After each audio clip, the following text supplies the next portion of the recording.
funcions, en concret l'exercici 1 de l'examen de selectivitat juny 2024, sèrie 1. Aquest exercici ens dona una funció formada per una fracció d'un logaritme neperià i una x. I ens demana en un primer apartat que trobem els màxims, mínims, zona de creixement i zona de decreixement. Per poder començar a estudiar tot això, el que és important també és veure si hi ha algun punt crític, alguna discontinuïtat en aquesta funció. Fixem-nos, molt important, que aquesta funció just està definida per aquest interval, quan la x és més gran que 0. Fixem-nos que en el punt x igual a 0 hi hauria una singularitat, perquè una fracció entre 0 no existeix, però la funció està definida per x més gran que 0. Per altra banda, sabem que els logaritmes neperians, o logaritmes, de fet, no existeixen per valors negatius, 0 i negatius. Per tant, ens estalviem totes aquestes complicacions i veiem que el domini que ens diu que x és més gran que 0 agafa tots els valors. Per tant, anem a veure ara màxim, mínim, creixement i decreixement. Com mirem els màxims i els mínims? Com els estudiem? Mirant si hi ha algun punt crític d'aquesta funció. I recordem, un màxim i un mínim sempre té la característica de que la derivada és igual a 0. Per tant, què farem? Començarem calculant la derivada d'aquesta funció. Com que és una fracció, farem la derivada del numerador per el denominador sense derivar, menys derivada del denominador pel numerador sense derivar entre el denominador al quadrat. I una altra cosa, aquest 2 que apareix per aquí, oblideu-vos del número 2. Està ficat aquí per embolicar-los, però oblideu-vos-en totalment. Si el passem a davant, ens oblidarem del número 2 per tota l'estona. Llavors, el número 2 és un número que està multiplicant, el passem a davant i s'ha acabat. Llavors anem a fer aquestes divisions, aquestes derivades. Logaritme neperià de x, la seva derivada és 1 partit per x, per el de baix sense derivar, menys el de dalt sense derivar, per la derivada del de baix, que és 1. I tot això entre x al quadrat. Com que el que volem, anem a simplificar això i això ens queda. Com que el que volem és veure si hi ha màxims i mínims, el que hem de fer és igualar aquesta derivada a 0. Per tant, aquest denominador que estava dividint passa a estar multiplicant i se'n va. Perfecte. Anem a reescriure igualment la derivada maca, perquè després la necessitarem. Ens quedarà 2x quadrat, 2 per 1 menys logaritme neperià de x. Si igualem a 0, aquest x quadrat se'n va i què ens queda? 0 igual, aquest 2 també se'n va perquè passa a l'altre costat dividint, si tenim aquest 2 que està multiplicant passa dividint fora, 0 entre 2 fora, i aquest x quadrat que està dividint passa a l'altre costat multiplicant, 0 per x quadrat, 0. Per tant, què ens queda? 1 menys logaritme neperià de x. És a dir, logaritme neperià de x igual a 1. Quin és el valor que fa que el logaritme neperià ens doni 1?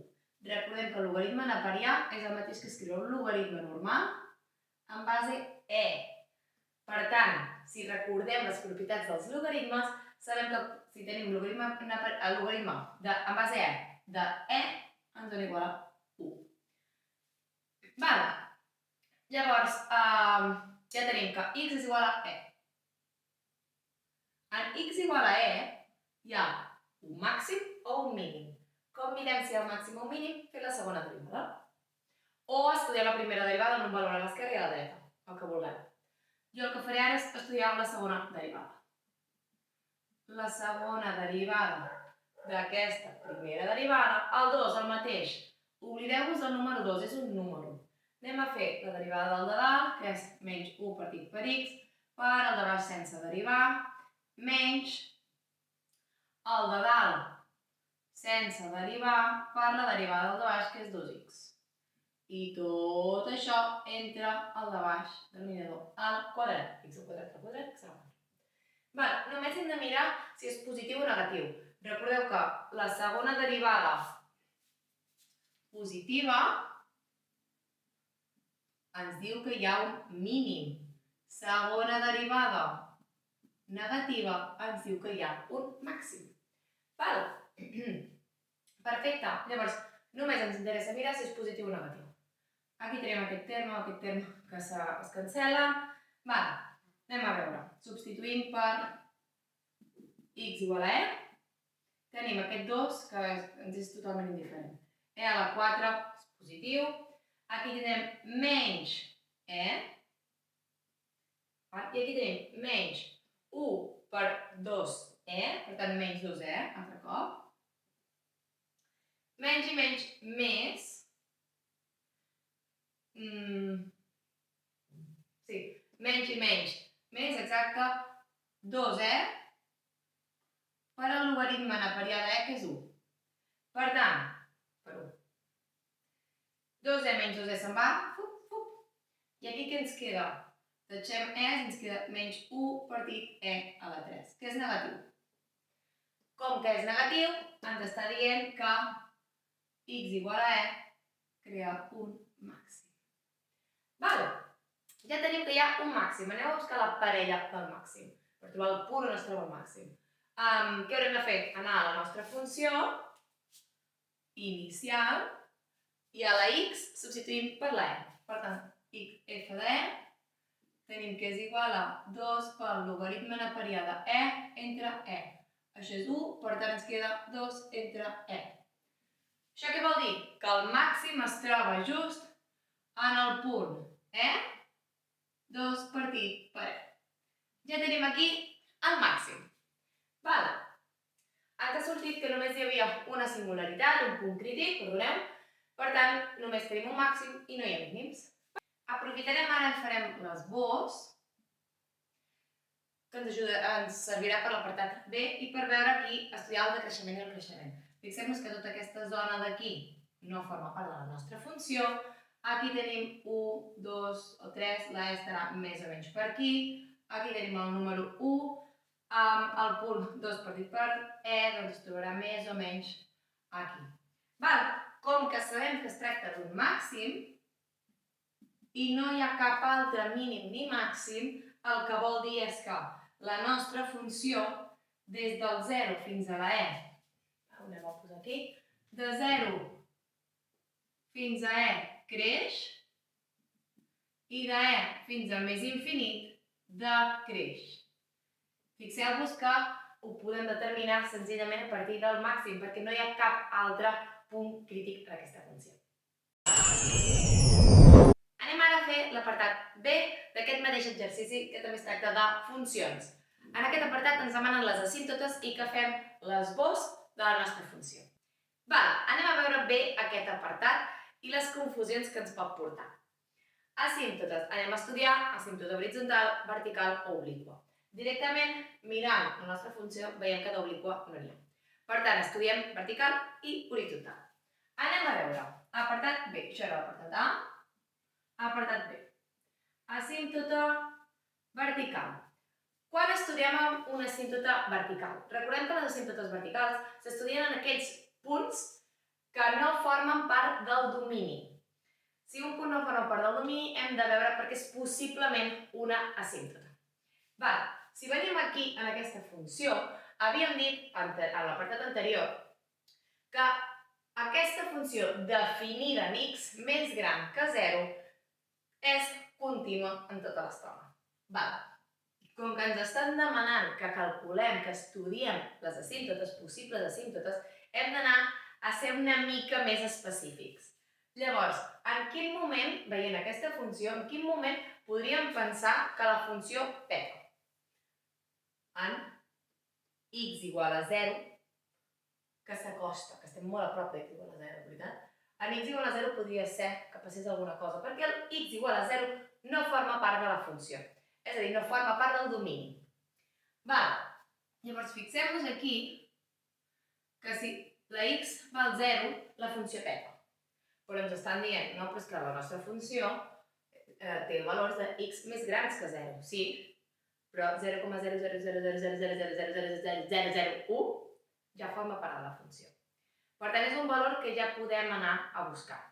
Sé que és una mica complicat el fet que digueu, ostres, ja, però si el 0 no forma part, sí, però quan mirem un límit, no mirem just el punt, mirem 0 per la dreta, 0 per l'esquerra. Entenc que pot ser una mica tricky, aquest exercici, aquest apartat en concret. Llavors, anem a estudiar per x igual a 0, però mirem la nostra funció. Aquí no existeix la nostra funció. Per tant, no podem mirar per 0 per l'esquerra, perquè la funció no existeix. Però sí que podem mirar per 0 per la dreta. És a dir, aquest no el mirarem. Aquí la funció és impossible que existeixi 0 per l'esquerra, perquè un negatiu, logaritme negatiu no existeix. Per tant, és impossible. Però 0 per la dreta, com que es tracta d'un límit, la funció en 0,0000001 sí que existeix. Per tant, això és el que anirem a mirar. Anem a veure. El límit vertical, l'asímptota vertical, l'estudiem o la mirem quan creem el límit d'un valor que podria fer-nos que la funció patés. En aquest cas, 0 per la dreta. Per tant, 0 per la dreta d'aquesta funció. 2 per el logaritme neperià de x entre x. I això, si substituïm 0 per la dreta, podem agafar la calculadora. De fet, us recomano que agafeu la calculadora i proveu, per exemple, us ho poso així entre una clau, perquè això és una cosa que us dic a vosaltres, que jo us recomano que ho feu, però que no podeu posar selectivitat. Llavors, 2 per logaritme neperià de 0,00001, per exemple, i entre 0,1, 2, 3, 4, 1. Poseu això i veureu què us surt. Llavors, és la manera de que amb la calculadora veieu quin és el resultat final, si no sabeu veure pas per pas. I d'aquí, això us ho estalvieu, no ho poseu, però podeu anar directe al resultat. Llavors, aquí fixem-nos que tindrem 2 per logaritme neperià d'un número molt petit ens dona menys infinit. Per tant, 2 per menys infinit ens estalviem aquest 2. Entre 0,00001, al final és quasi 0, positiu. Per tant, menys infinit entre 0, entre un número molt petit, encara és un número més gran. De manera que això ens surt menys infinit.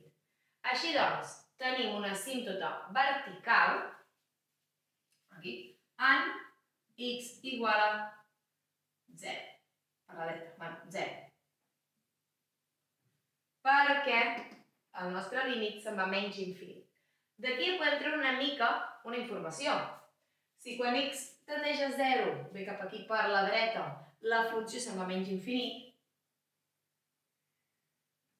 farà una coseta així. Perquè a més sabem que aquí creix. En aquest interval hem trobat que creixia. I aquí hem trobat que decreixia. Ara anem a veure què farà en aquest altre punt. Val? Llavors, és l'únic punt que nosaltres podríem veure que hi ha una asímptota vertical. I ara, asímptota horitzontal. Quan calculem les asímptotes horitzontals? Les horitzontals es calculen quan la x tendeix a més i menys infinit. A menys infinit no pot anar. No pot. Per tant, anem a veure què passa en el límit quan la x tendeix a més infinit. Per tant, quan se'n va més infinit, la funció és 2 per logaritme neperià de x entre x. I això què ens queda? Doncs infinit entre infinit. Més infinit entre més infinit. Val! Indeterminació. Quan tenim indeterminacions tenim diverses maneres de solucionar-les. Podem factoritzar, però aquí no hi ha res a factoritzar. Podem racionalitzar, però aquí no hi ha res a racionalitzar. Podem treure factor comú, però aquí no hi ha res de factor comú. Podem simplificar, però aquí no podem simplificar. Per tant, quina alternativa ens queda? L'hospital. Anem a repassar. Què era l'hospital? Quan fem l'hospital, el que fem és fer la derivada del numerador dividit entre la derivada del denominador. Realment és molt senzill l'hospital. Per tant, tindrem aquest límit, tenim aquest límit que, si fem aquí ara l'hospital, tindrem la derivada del de dalt, que és 2 per 1 partit per x, entre la derivada del de baix, que és 1. Per tant, perdoneu, aquí no us oblideu de posar límit, que continuem fent límits. Per tant, aquí ara l'única cosa que hem de fer és substituir, tenim 2 entre x, no? Això ens surt límit, quan x tendeix a infinit de 2 entre x. Quan la x és infinit, 2 entre infinit ens dona 0. Què vol dir això? Asímptota horitzontal en i igual a 0. Què vol dir això? Primer de tot, fixem-nos, les asímptotes verticals es donen sempre en valors de x. Per què? Perquè són verticals. Anem a veure el dibuix. Són verticals. A veure, perdó. Aquí. És una asímptota vertical. Per tant, el valor que no canvia dintre d'una vertical és la x. En x igual a 0, hi ha una asímptota. I quan es tracta d'una asímptota horitzontal, donem el valor de i. Per què? Què és el que no canvia en tota aquesta línia, tota aquesta asímptota? La i, en aquest cas, i igual a 0.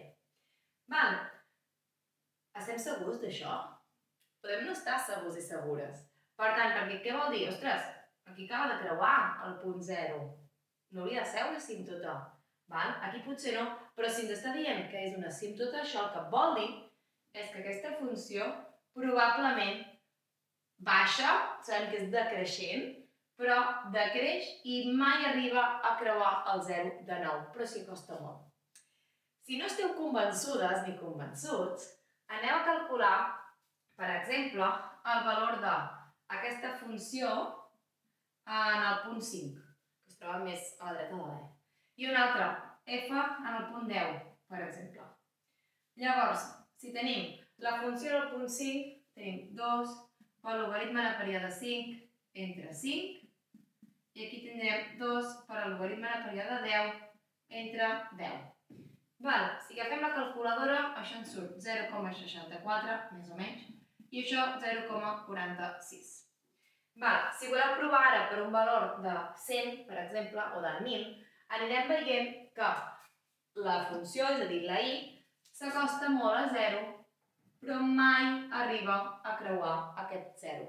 Per això, el que veiem és que precisament existeix una asímptota horitzontal en i igual a 0. A més, aquí ja tenim l'esbós fet amb l'ajuda de les asímptotes, la del màxim i la zona de creixement i decreixement.